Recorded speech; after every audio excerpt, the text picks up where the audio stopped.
feuilleton a plusieurs rebondissements. On s'inscrit dans une série Netflix un peu mal scriptée, parce que le lendemain de cette annonce du chapitre 11, donc de la faillite de FTX, après cette semaine de folie, on a appris le lendemain, donc samedi, qu'il y avait carrément eu un hack dans la nuit du vendredi à samedi, où on a vu les portefeuilles, une partie des portefeuilles ou des adresses qui contenaient encore un peu d'argent se faire siphonner. On ne sait pas encore trop par où sont partis ces fonds.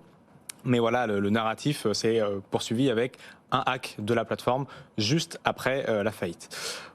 Sur les autres pistes qu'on a eues, il y a l'enquête qui avance, ou en tout cas des éléments qui continuent d'affluer dans le sens de cette connivence qui existait entre les deux sociétés détenues par Sam Bankman-Fried, donc le PDG, CEO et fondateur de FTX et de Alameda Research. Et donc on va bien dans le sens d'une backdoor, d'une capacité qu'avait SBF à accéder au fonds des dépôts des clients, a priori sans la connaissance d'une partie de ses équipes, pour les transférer à son autre entreprise de trading et d'investissement, Alameda Research, et donc une partie des fonds qui auraient été perdus dans ce sens. Donc voilà, les deux gros faits marquants, c'est quand même, au-delà des dominos autres qui tombent, parce qu'on le sait, SBF avait beaucoup d'implications dans d'autres sociétés, ce hack le lendemain, qui a siphonné une partie, et puis c'est cette backdoor qui a été confirmée a priori, ou qui prend cette tournure en tout cas. Il y a des inquiétudes jusqu'à crypto.com désormais, on en parlera dans un instant, mais d'abord pour ceux qui avaient investi dans les cryptos à travers la plateforme FTX, la probabilité de retrouver ces fonds est désormais quasi nulle.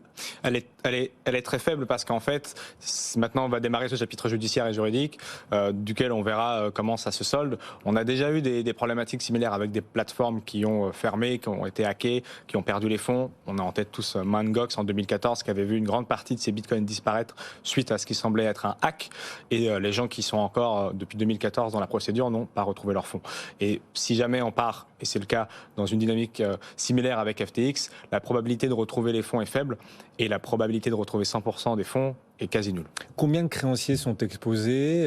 Quelles sommes d'argent sont en train, là, sous nos yeux, de disparaître, de partir en fumée? Alors c'est très récent. A priori, on aurait un peu plus d'1 million d'utilisateurs comme vous et moi qui seraient bloqués sur la plateforme, et plus de 100 000 créanciers à hauteur de entre 10 et 45 milliards de dollars.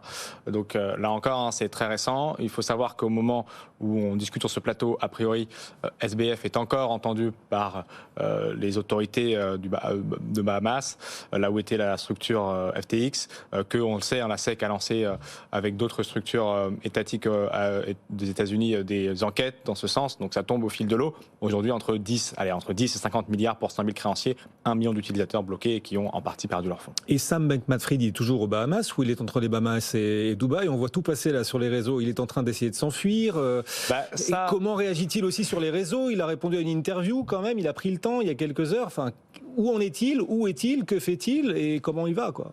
Alors, comment il va?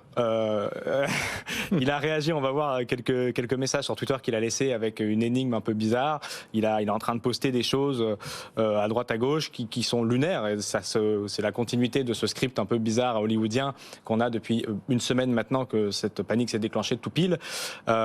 Où est-ce qu'il est? Il publie des mots comme ça isolés sur Twitter. Il publie des lettres. Il publie carrément des lettres. Et il dit: je ne sais pas ce qui s'est passé, je suis en train d'improviser, je pense que c'est la meilleure chose à faire. Bon, c'est effectivement très particulier ce qui se passe. On ne sait pas si c'est lui qui est derrière. On ne sait pas si c'est pour cacher des tweets qu'il sera en train de supprimer en parallèle pour ne pas être détecté par les robots d'archives. On ne sait pas trop ce qui se passe. Mais effectivement, dans la série d'inquiétudes, ce week-end, on a vu des vols de jets privés partir à Dubaï. Bon, a priori, aux dernières infos, c'était pas lui qui était dans ces jets-là. A priori, il était aux Bahamas. Il a été entendu par les autorités locales. Et je vous le disais, la SEC et d'autres sont en train aussi de lancer des enquêtes dans ce sens. Donc aujourd'hui, le dernier message qu'il a laissé, il l'a fini ce matin d'ailleurs. Ces lettres dont on ne savait pas ce qu'elles donneraient. Il a fini son message ce matin et globalement, oui, ça disait je ne sais pas ce qui s'est passé, what's happened. Not financial advice, ce n'est pas un conseil financier, mais on va essayer de trouver des réponses et voilà, je fais au mieux et je fais au feeling. En gros, voilà ce qu'il disait, avec une succession de lettres dans un tweet, de plusieurs tweets dans un thread qui a pris plusieurs heures à s'écrire. Donc c'est invraisemblable. Mais en tout cas, aujourd'hui, il n'est pas en fuite. A priori, aux dernières nouvelles, il est entendu par les autorités locales. Bon, et